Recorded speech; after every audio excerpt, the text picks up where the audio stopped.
del 3 en adelante. Ya hemos estudiado el primer capítulo. Acuérdense, Efesios tiene nada más 6 capítulos. Vamos muy despacito, pero es muy importante que nosotros entendamos lo más posible la palabra del Señor. Dice aquí Efesios 2 del 3 al 7. Vamos ahí, ponga su mirada ahí, vamos a leer.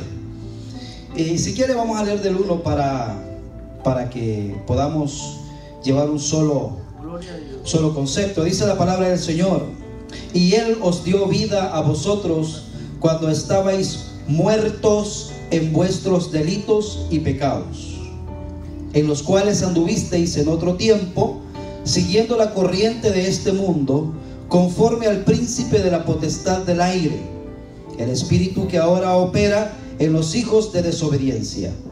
3. Entre los cuales también todos nosotros vivimos en otro tiempo en los deseos de nuestra carne, haciendo la voluntad de la carne y de los pensamientos, y éramos por naturaleza hijos de ira, lo mismo que los demás. Pero Dios, que es rico en misericordia, por su gran amor con que nos amó, aun estando nosotros muertos en pecado, nos dio vida juntamente con Cristo.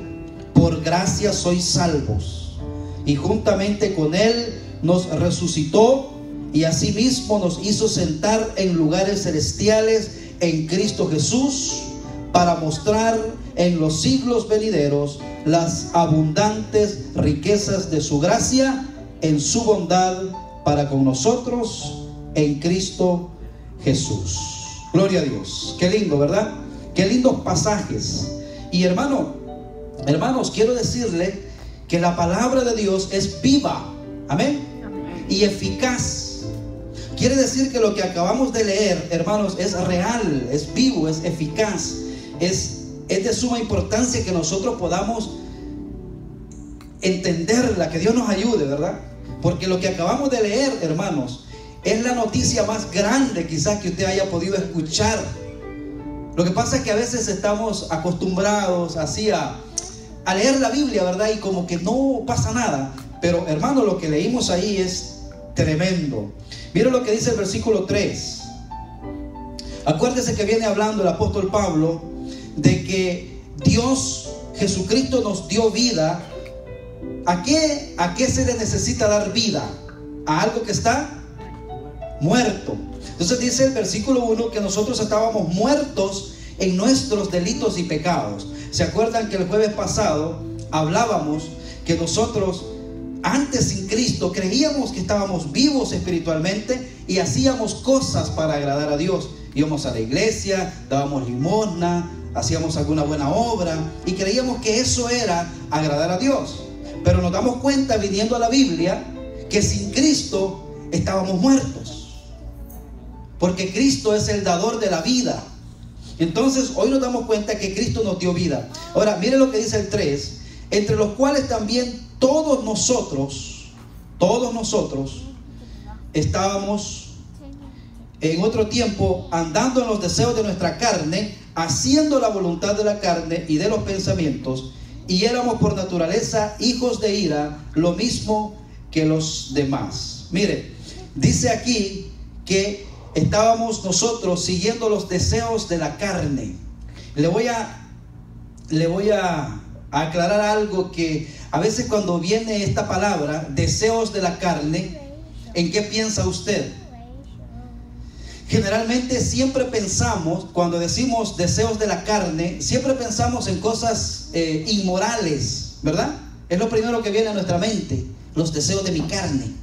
Pero déjeme decirle, hermanos, que la carne tiene deseos que aparentemente no son malos. Y esos deseos que aparentemente no son malos, también cumplen el propósito de alejarnos de Dios. Por ejemplo, los deseos carnales que no son malos, al fin cumplen el propósito de alejarnos de Dios. Le voy a decir una cosa: son más las cosas buenas de la carne que nos alejan de Dios que las cosas malas. Porque la carne tiene cosas buenas, pero esas cosas buenas de la carne no alcanzan para agradar a Dios. Por ejemplo, ¿qué sería una obra buena de la carne que nos estorba para buscar a Dios? El trabajo, por ejemplo. ¿El trabajo es bueno o es malo? Es bueno, pero cuando ya se interpone para buscar a Dios, entonces es porque se convierte en un estorbo. Entonces es una obra buena de la carne que cuando le damos mucha importancia o más importancia que a Dios, se convierte en un obstáculo. Otra obra buena de la carne, nuestra familia. Hermano, ¿nuestra familia es bueno o es malo? Es por supuesto, pero si por mi familia yo no vengo a la iglesia ni busco a Dios, ¿se constituye en algo malo? Es interesante, hermano. Amigos, la amistad, ¿usted cree que es buena o es mala? Es buena. Ahora, cuando esa amistad me priva o es un obstáculo para yo buscar a Dios, entonces se convierte en algo malo. En los entretenimientos, hacer ejercicio es bueno, pero si yo, en vez de venir a la iglesia, me voy al gimnasio, en mi corazón el Espíritu Santo me dice: oye, tenías otro tiempo para ir.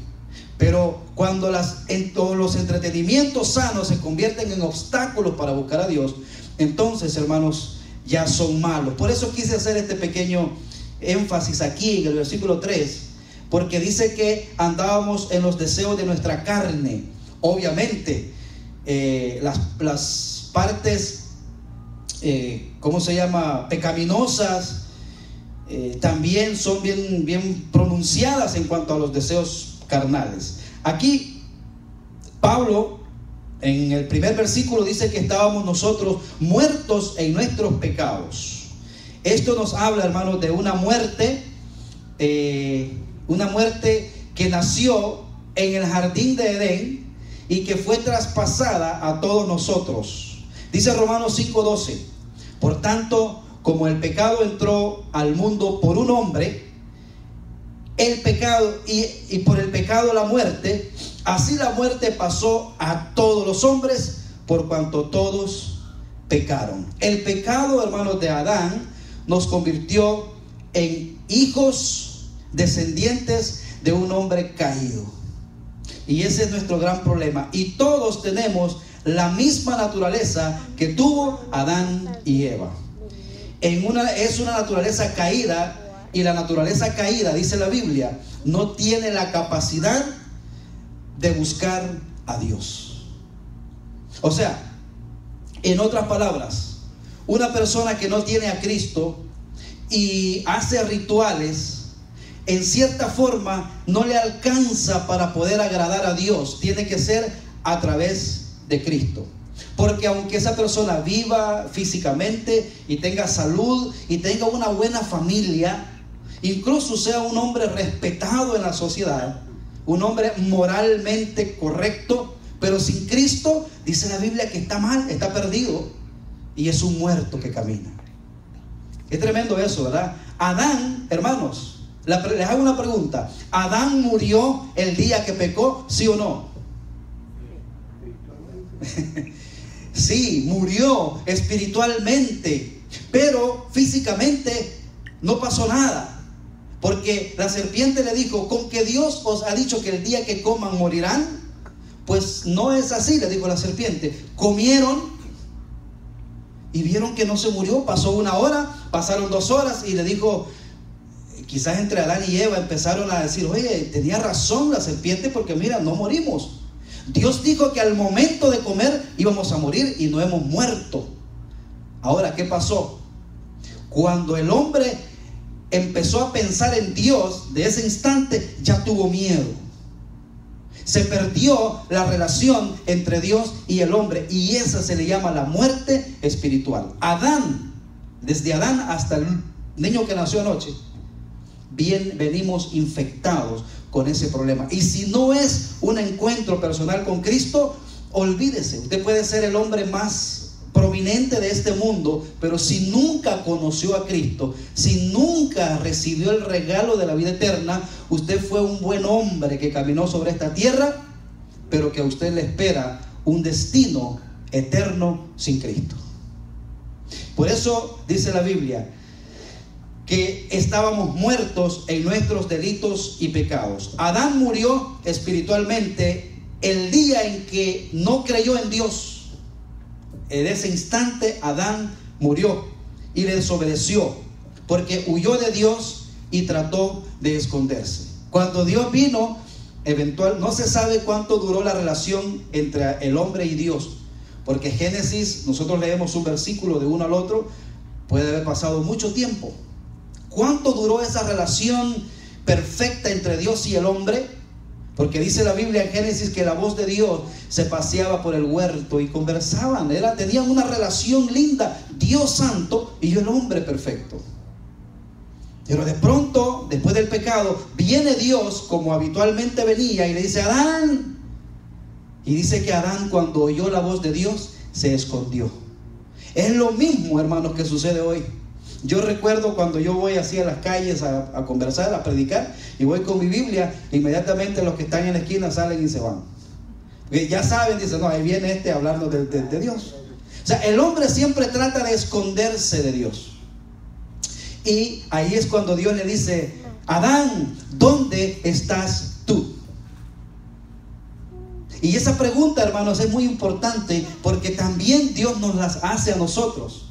Miguel, ¿dónde estás tú? ¿Cuál es tu condición? Esa es la posición del hombre natural en la actualidad, hermanos. No hay nada bueno en el que le motive a buscar a Dios. Las religiones falsas han inventado esto. Dice: los seres humanos tienen una chispa divina que siempre los motiva a buscar de Dios. ¿Ha oído eso usted? Hay una chispa divina. Es mentira. La Biblia dice, y Pablo mismo lo registra en Romanos 7:18, dice: porque yo sé que en mí, esto es en mi carne, no mora el bien, dice el apóstol Pablo. Y Romanos 3:11 dice: no hay quien busque a Dios, no hay quien haga lo bueno. O sea, hermano, el hombre irremediablemente perdido está sin Cristo. La muerte espiritual es una separación de Dios. Después que Adán pecó, pudo continuar viviendo físicamente, pero espiritualmente estaba muerto. Por eso es importante entender el primer versículo del capítulo número 2. Ahora bien, ¿cómo es que el hombre puede conectarse nuevamente a esa relación original que tenía con el Padre? Bueno, la Biblia dice que es a través de un nuevo renacer. Por eso es el mandato, que hay que nacer de nuevo. Y la pregunta es: ¿ya nació usted de nuevo? ¿Ya tiene relación usted con el Padre a través de Cristo? El Señor, hablando del Espíritu Santo, les dijo a sus discípulos: cuando venga el Espíritu Santo, Él os convencerá de pecado, de justicia y de juicio. Es interesante, hermanos, que ni un hombre tiene la capacidad de convencer a otro.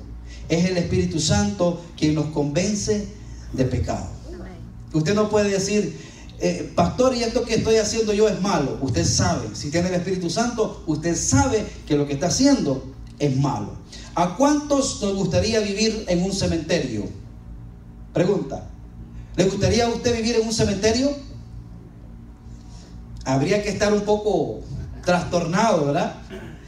Pero déjeme decirle que la palabra de Dios es interesante, porque de un modo espiritual, ojo lo que le voy a decir, todo verdadero hijo de Dios, que todavía está en este mundo, dice la Biblia, que de alguna manera vive en una especie de cementerio. ¿Sabe por qué? Porque si usted es un verdadero hijo de Dios, usted vive al lado suyo, viven muertos. En su trabajo usted convive con muertos. En la iglesia sería el colmo, ¿verdad? Porque se espera que todos seamos vivos, que tengamos una nueva vida en Cristo. Pero espiritualmente, hermano, es así. Porque dice la Biblia: vosotros estabais muertos en vuestros delitos y pecados. Los seres humanos sin el Espíritu Santo están muertos espiritualmente. Alguien, esto es interesante, hermanos, alguien definió un cementerio de esta manera. Alguien le dijeron: defínenos la palabra cementerio. Y él dijo esto, muy importante. Dijo: el cementerio es el lugar donde viven los muertos.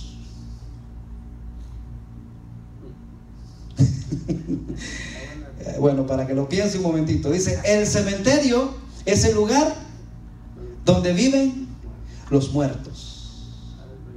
Mire, el mundo es ese lugar, es un cementerio, es un lugar de muertos donde si no es por Cristo Jesús, nosotros no podemos tener vida. Vamos ahí al versículo 3, ahora sí.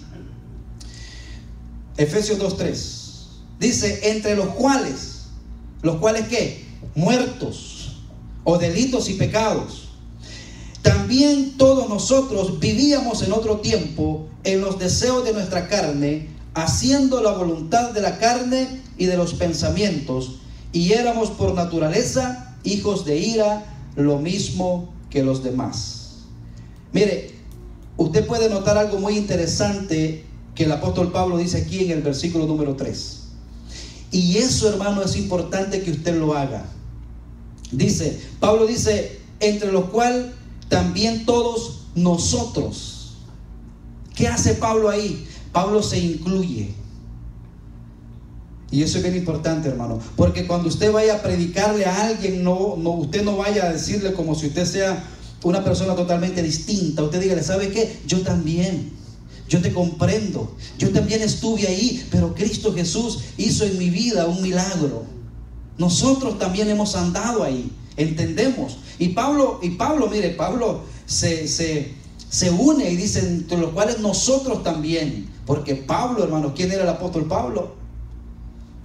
En una oportunidad dice: de los pecadores, de los cuales yo soy el primero. O sea, esa parte no quiere decir que es el primero en número, sino como el más malo. De los pecadores, decía Pablo, yo soy el más malo. Y por eso Pablo podía entender la gracia de Dios.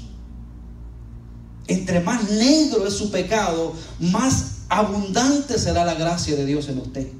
Y a veces el enemigo nos hace creer: no, es que lo que yo he hecho, a mí no hay quien me perdone. Hermano, piense en el pecado más horrible que usted puede cometer, y por ese pecado ya pagó Cristo y Dios lo puede perdonar. Hay un solo pecado que la Biblia así registra, que no será perdonado ni aquí ni en el siglo venidero, y es la blasfemia contra el Espíritu Santo. Y hay mucha controversia de qué se trata, pero acuérdese que la Biblia dice que el Espíritu Santo es quien convence. Y si usted ignora al único que lo convence, ¿cómo podrá ser salvo? Por eso dice: si usted blasfema contra el Espíritu Santo, lucha contra el Espíritu Santo, usted no puede conseguir perdón ni aquí ni allá. Ahora es interesante, Pablo dice nosotros, presenta, aquí, hermanos, vemos que el apóstol Pablo nos presenta nuestro futuro. Vamos a ver qué dice el versículo número 4. Pero Dios, qué interesante, hermanos. ¿Ha oído usted un dicho que dice: no hay pero que valga? A ver, aquí sí vale. ¿Qué dice? Acuérdense, hermanos, que tenemos que seguir leyendo sin detenernos, porque el versículo 3 dice que nosotros andábamos en los deseos de la carne, haciendo la voluntad de la carne y de los pensamientos, y éramos por naturaleza hijos de ira, lo mismo que los demás. 4. Pero Dios, y aquí es importante, hermano, y ese es el gran mensaje para usted hoy: no importa lo que usted ha andado haciendo, pero Dios, que es rico, y esa palabra es interesante, hermanos. Rico quiere decir que abunda. Es rico en misericordia, por su gran amor con que nos amó. Qué interesante. por su gran amor con que nos amó, aun estando nosotros muertos en pecados, nos dio vida juntamente con Cristo. Y ahí, no sé si su Biblia tiene entre paréntesis, dice, por gracia sois salvos. Qué interesante esto. Esta pequeña proposición es importante, pero Dios es rico en misericordia. Qué bueno que tenemos un Dios así, hermanos. Un Dios que no nos paga conforme a nuestros pecados. Mire, si Dios nos pagara a nosotros, a veces nos confundimos porque leemos el Antiguo Testamento y vemos cómo la ley de Dios en el Antiguo Testamento era tan fuerte. El antiguo pacto era todo aquel que hiciera algo que no estuviera de acuerdo a la voluntad de Dios, moría. Hay algo, hermano, que a mí siempre me llamó la atención. No sé si usted lo ha alcanzado a leer. Cuando el arca del pacto es robada, es llevada por los filisteos, y de pronto es capturada por David y la llevan otra vez. Pero el Señor le había dicho a los levitas de qué manera su arca tenía que ser cargada. Y era atravesando 2 palos para que entre 4 pudieran cargarla. Así había dicho el Señor. Pero a David, como no era levita, se le olvidó, no sé, y la llevaron en una carreta con vacas. Y dice la Biblia que en una parte pedregosa, como sea, las vacas tropezaron y el arca se iba a caer. Y Usa, así se llamaba, quiso detener el arca para que no se cayera. ¿Y sabe qué fue lo que pasó? Murió calcinado. Y usted dice, pero Usa quería hacer algo bueno. Mire, mucha gente hace algo bueno de la manera incorrecta. Y yo me pongo a pensar, qué bueno que estamos en el tiempo de la gracia, en el tiempo en que Dios nos trata de una manera distinta a nosotros. Porque imagínese, hermano, usted y yo, ¿dónde estaríamos? Yo me pongo a pensar en esos hombres del Antiguo Testamento que era tremendo, porque sabían que no se podían meter ni fallar la ley de Dios, porque inmediatamente venía el castigo. Ahora nosotros, hermanos, vivimos en un tiempo de gracia, pero eso no nos da licencia. O sea, debemos de tener la misma reverencia y que Dios nos ayude, ¿verdad? Por eso dice aquí, pero Dios, que es rico en misericordia. Dios es rico, hermanos, en compasión. Fíjense que es una palabra que a nosotros nos hace falta. Nosotros nos remordemos un poco cuando vemos una situación. Por ejemplo, estamos viendo las inundaciones en Texas. Y estamos, incluso caemos en el morbo de ver cuál es el video más asombroso.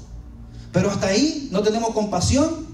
Solamente nos compunge un poco, porque la compasión nos movería a hacer algo diferente.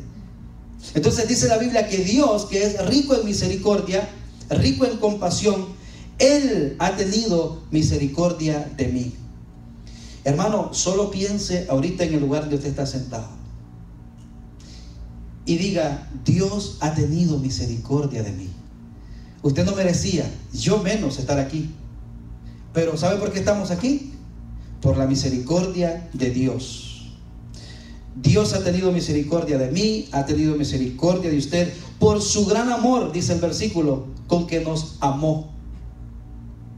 Y quiero decir, hermanos, que los verbos en la Biblia son muy importantes, porque Dios me amó a mí antes, cuando yo andaba en los delitos y pecados, cuando yo era su enemigo, Él me amó. Qué tremendo, hermanos, qué amor. Usted contrataría o fuera amigo de alguien que usted supiera que lo va a traicionar. ¿Usted fuera amigo de esa persona? Si usted supiera ciertamente que esa persona lo va a traicionar. No, ¿verdad? Pero el amor de Dios es tan grande. ¿Cuántas veces ha traicionado usted la relación del Señor? ¿Cuántas veces le he traicionado yo? Sin embargo, el pasaje dice, con el amor que me amó, aun cuando yo estaba Por eso, hermanos, que es importante entender que la gracia, la salvación de Dios es un regalo. Me lo dio cuando yo no lo merecía. ¿Usted cree que merece hoy usted la gracia de Dios? No la mereció antes, no la merece hoy. Fue por gracia y sigue siendo por gracia. Aquí vemos, hermanos, un cambio radical con respecto a los 3 primeros versículos. En el 4 vemos que nos dan el diagnóstico de nuestra vida espiritual. Y ese diagnóstico no era bueno. Estábamos mal, estábamos perdidos. Pero Dios, que es misericordioso, nos ayuda. El ser humano, quiero decirles, hermanos, es un fracaso total. Es incapaz de salvarse a sí mismo. Piense eso, hermanos. El ser humano, usted es incapaz de salvarse a usted mismo. Si usted tiene dudas, lea el capítulo 13 de 1 de Corintios, la preeminencia del amor. Y ahí hay una parte que dice que si yo diera mi vida para ser quemada por los demás y no tengo amor, de nada me vale. Y no está hablando de un amor eros, no está hablando de un amor filial de amigos, está hablando de ese amor que solamente Dios lo puede dar. De nada me sirve hacer lo que hago si el amor de Dios no está en mí. Hermano, Dios interviene en esta escena de muerte en la que nos encontrábamos con su compasión abundante. Dios, Él es un Dios infinito, es rico, porque tiene una misericordia infinita. Solo Él tiene lo que toda persona necesita, lo que usted y yo necesitamos. ¿Sabe qué es? Amor, gracia, misericordia infinita. A veces nosotros andamos buscando amor, amorcito de ese. ¿Solo para qué? Para después sentirnos despreciados y sentirnos heridos. Pero si usted confía en el amor de Dios, en ese amor eterno, en ese amor santo, en ese amor limpio, déjeme decirle, hermano, que usted va a disfrutar y va a poder ser una persona que va a poder disfrutar de la misericordia de Dios. El único requisito, hermano, es que usted crea en el Señor, es que usted confíe en el Señor por su compasión abundante. Mire lo que dice el versículo 5. El 6 dice: y juntamente con Él nos resucitó. ¿En qué estado está este verbo? ¿En qué tiempo? No, dice dice el 6: y juntamente con Él nos resucitó. Tiempo pasado. Nos resucitó. ¿Por qué nos resucitó? Porque dice la palabra de Dios que en el día en que nosotros creímos en Él, nosotros hemos pasado a estar con Él en esos lugares celestiales. ¿Se acuerda el versículo número 1? En los capítulos número 1, donde dice que nosotros ya estamos espiritualmente sentados en esos lugares celestiales. Entonces dice: y juntamente con Él nos resucitó. Cuando Cristo resucita, resucita también todo aquel que cree en Él. Y eso, hermano, es tan grande para nosotros. Pablo decía, por eso más atrás, ve que Pablo ora. Del 1, del 13 al 22, Pablo ora para que el Señor le abra los ojos a los efesios, para que puedan entender las maravillas de Dios. Hermano, cuando usted tiene una fe sólida en lo que el Señor es y ha hecho por nosotros, nosotros no tenemos más que caminar con seguridad, obedeciendo lo que el Señor ha hecho por nosotros. Dice, Él nos resucitó. Mire lo que sigue diciendo el 6: y asimismo nos hizo sentar en los lugares celestiales con Cristo Jesús. Y decíamos que donde Cristo está, allí también estamos nosotros, ya sentados en los lugares celestiales, espiritualmente hablando, posicionalmente hablando, estamos ahí. Lo que pasa es que todavía falta la redención de nuestro cuerpo. pero espiritualmente ya estamos ahí. Eso es tan grande, decía Pablo, que es profundo. Por eso es que tiene que ser un camino de fe.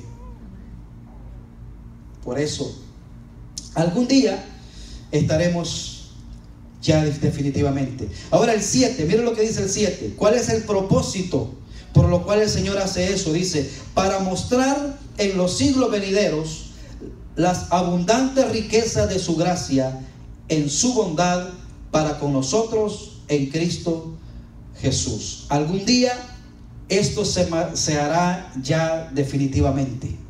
Algún día, hermano, cuando usted parta de esta tierra, cuando yo parta de esta tierra, que no sabemos cuándo va a ser, porque usted sabe que esperamos dos sucesos: o nosotros o morimos, o Cristo viene por nosotros.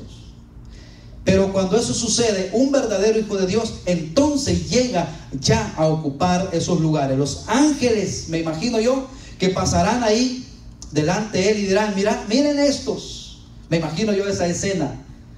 Miren estos que estaban perdidos allá en la tierra y no merecían ser salvos, pero están aquí en el cielo solo por una palabra.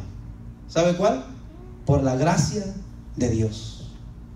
Fíjense que es interesante, hermano, que dice en el libro de Pedro que los ángeles que se rebelaron con Dios, que fue la tercera parte de los ángeles, para ellos no hay perdón, pero para nosotros sí. Nosotros también nos rebelamos, el hombre también pecó, pero para el hombre sí hay redención, pero para los ángeles caídos no hay. Qué privilegio tan grande, ¿no? Y cómo el hombre a veces también desprecia la gracia de Dios. Yo no voy a recibir ningún mérito por estar allá. ¿Sabe por qué? Porque yo no hice nada para estar allá. Por eso dice que la gloria será solo para Él. Imagínense, hermanos, si yo llegara allá por méritos propios. Entonces allá yo dijera, no, yo estoy aquí porque yo allá me gané esto, porque yo hice esto, porque hice lo otro. Dice que allá los redimidos solamente le darán gloria al Cordero día y noche. Qué tremendo, ¿no? No voy a recibir ningún mérito por ello, pero estaré allí y eso será suficiente. Hermano, ¿se puede imaginar usted un sueño hermoso que nunca terminará? Eternamente estaremos con el Señor. Lo contrario es una pesadilla, que uno quiere despertar y no queremos dormirnos nuevamente porque tenemos temor a seguir soñando eso. Bueno, déjeme decir, el infierno es un estado así eternamente. Y tenemos que pensar, hermanos, tenemos que pensar en eso. Por lo que esta es la expectativa más hermosa, hermano, que estaremos con el Señor para siempre. Vamos a ver qué dice el 8. Todavía nos queda un par de minutos. Vamos a ver, mire, es el versículo que muchos de nosotros los conocemos, ¿verdad? Efesios 2, 8 y 9. Porque por gracia sois salvos. Vamos a decir los que lo conocen. Porque por gracia sois salvos por medio de la fe.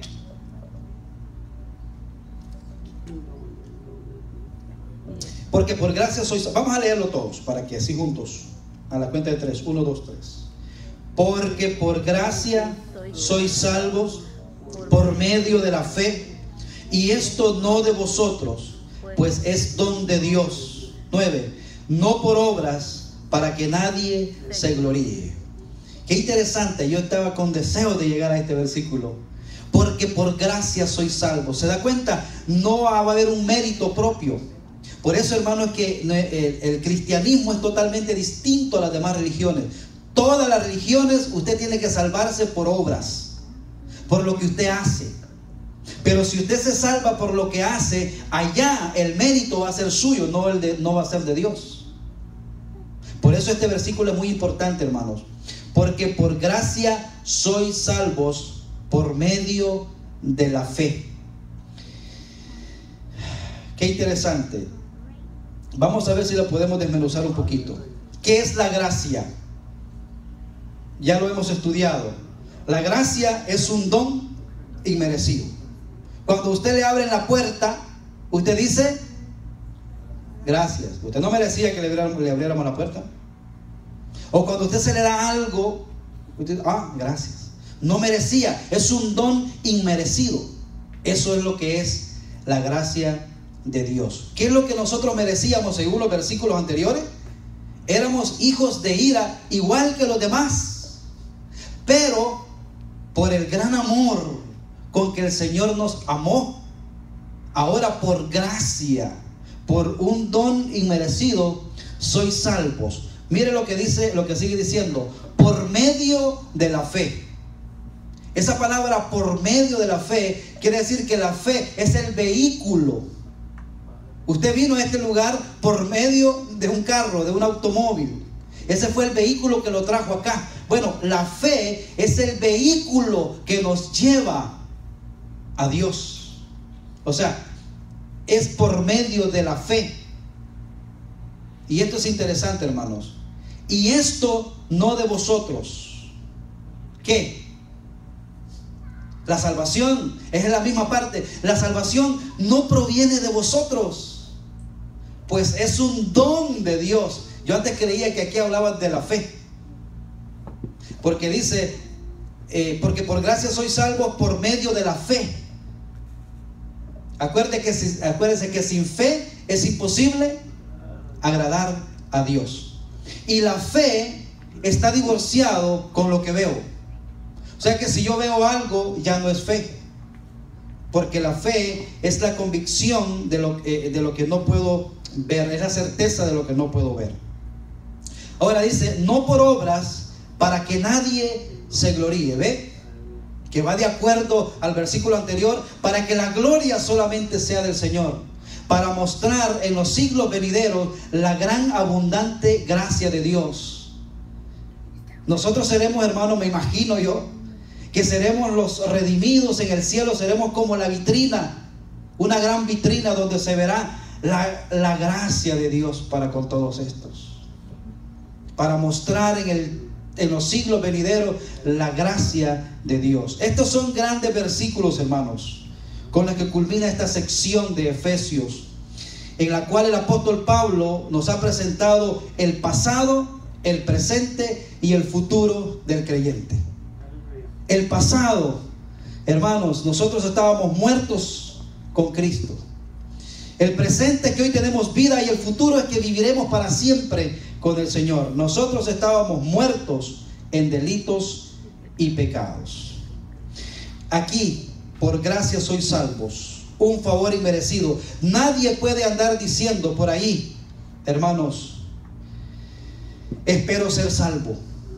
Ojo lo que le voy a decir. Muchas personas, y esto no es presunción, esto es creerle a lo que dice la palabra de Dios. Si usted es un verdadero hijo de Dios, usted no puede decir, espero un día ser salvo. Yo le voy a hacer esa pregunta a usted. Si a usted le preguntan en la calle y le dicen, ¿y tú cuando te mueras crees que vas a ir al cielo? ¿Tú crees que vas a ser salvo? ¿Qué diría usted? ¿Estoy luchando? Espero que un día, o mejor, como dijo otro por ahí vamos a ver para dónde agarramos. Hermano, el verdadero cristiano, dice la Biblia, es salvo, está sentado en los lugares celestiales. Eso es tiempo pasado. Desde que creíste fuisteis sellados. Entonces, hermano, parece como un poco presuntuoso, ¿verdad? Hacer como presunción, decir, no, yo soy salvo por la gracia de Dios. Pero eso es lo que dice la Biblia, si en realidad usted ha creído en Cristo. Porque si usted dice, estoy luchando, entonces su teología, su entendimiento de lo que es la gracia está distorsionada, porque quiere decir que entonces usted cree que es por obra. Estoy luchando. Y no es por obra, es por gracia. Y gracia es un favor inmerecido. Si usted ha depositado su confianza en Cristo, puede decir, yo soy salvo. Pero hermano, que no solamente sea una idea o un dicho cristiano, soy salvo. Y si usted es salvo, y si en este momento se muere, ¿a dónde va usted? Va a decir, pastor, pero usted no sabe lo que me pasó hoy. Usted no sabe cómo le fallé al Señor hoy. Entonces yo le digo, ¿y entonces usted es salvo por gracia o es salvo por obras? Y ese es un gran dilema que hay en nuestro corazón, porque nuestros hechos, a veces nuestros pecados nos hacen creer que no merecemos ir al cielo. Es que es cierto, hermano, es cierto, usted no merece ir al cielo. Y le voy a decir qué es lo que pasa cuando un verdadero cristiano peca. Cuando un verdadero cristiano peca, que todos pecamos, lo que pierde es la relación con Dios. No quiere orar, se siente avergonzado. Lucas 18. 2 hombres fueron a orar al templo. El fariseo, el religioso, el que creía que por lo que había hecho Dios lo iba a ver bien, y el otro que, avergonzado por sus pecados, no quería ni levantar sus ojos al cielo. Y el otro, el religioso, dijo: Señor, yo te doy gracias porque no soy como ese que está ahí. Yo ayuno, yo voy a la iglesia. Y dice la Biblia que el Señor ignoró a esa persona que creía que por sus obras, que porque lo que él hacía ganaba el favor de Dios. Y dice: ¿sabe quién salió justificado delante de Dios? El que reconoció, el que le dolió el corazón, porque ese es un pobre en el espíritu. Y entonces dice Mateo en la bienaventuranza: bienaventurados los pobres en espíritu. ¿Sabe quiénes son los pobres en espíritu? Son los que siempre dependen de Dios para todo. Esos son pobres. Señor, ¿será que? Señor, si tú me lo permites, Señor. Hoy nos han inventado, nos han querido vender la idea: ya no le pida a Dios, usted solamente declárelo, véalo, visualícelo y hágalo. No, hermanos, cuidado, tenemos que depender de Dios. Cuando el Señor nos enseñó el Padre Nuestro, bueno, a nosotros no, a sus discípulos, y quedó registrado para nosotros, dice ahí que debemos de pedir el pan nuestro de cada día. No les dijo: pidan para una semana o pidan para el mes. ¿Sabe por qué les dijo el pan nuestro de cada día? Porque Dios quería que cada día nosotros dependiéramos de Él. Qué tremendo. Si usted deposita su confianza en Cristo, usted puede decir con seguridad: yo soy salvo. Alguien podría expresar dudas diciendo: bueno, no me atrevería yo a afirmar eso, pastor. Entonces tiene que revisar, examinar su conversión. Hermano, ¿su salvación se apoya en la gracia de Dios o en su propia fidelidad? Usted puede confiar en la siguiente afirmación del apóstol Pablo. Vamos a ir rapidito a Filipenses 1:6.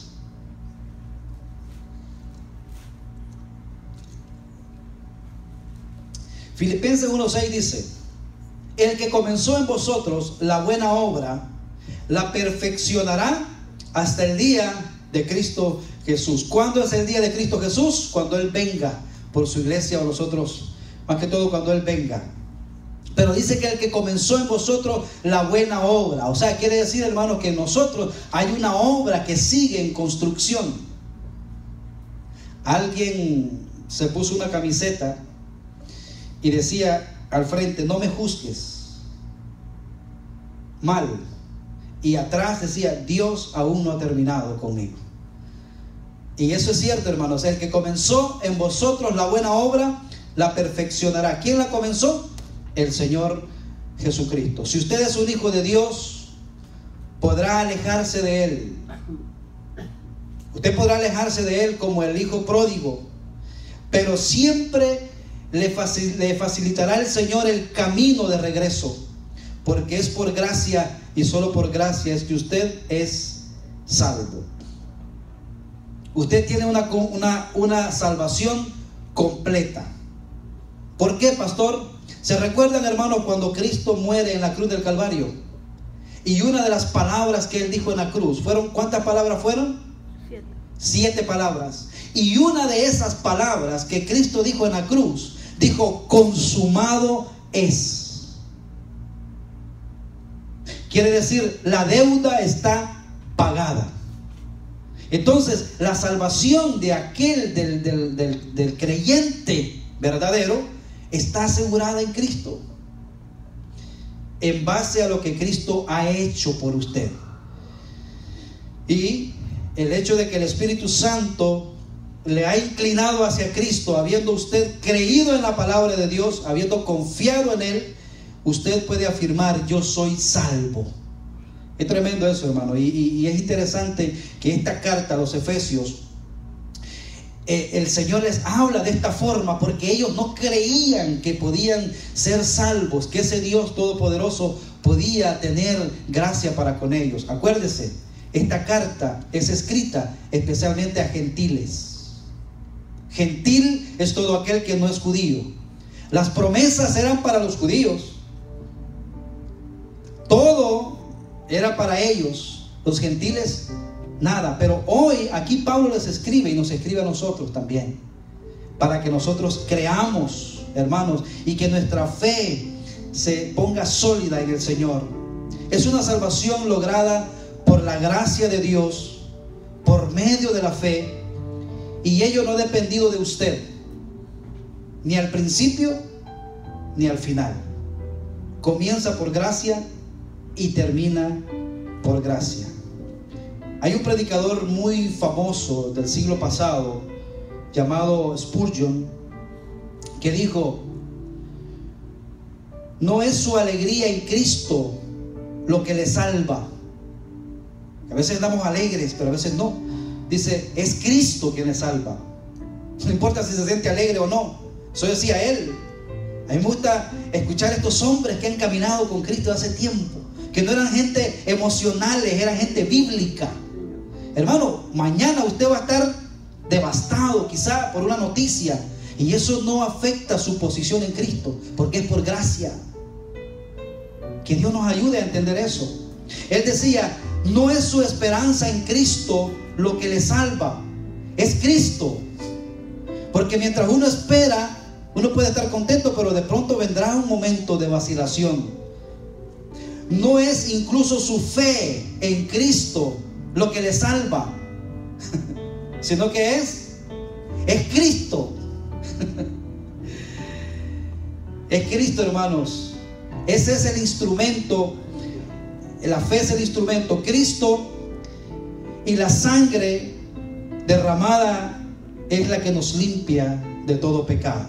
Ojo, Pablo, hermano, no estaba hablando sobre la fe cuando dijo, y esto no procede de vosotros. Él estaba hablando de la salvación. La salvación no procede de nosotros.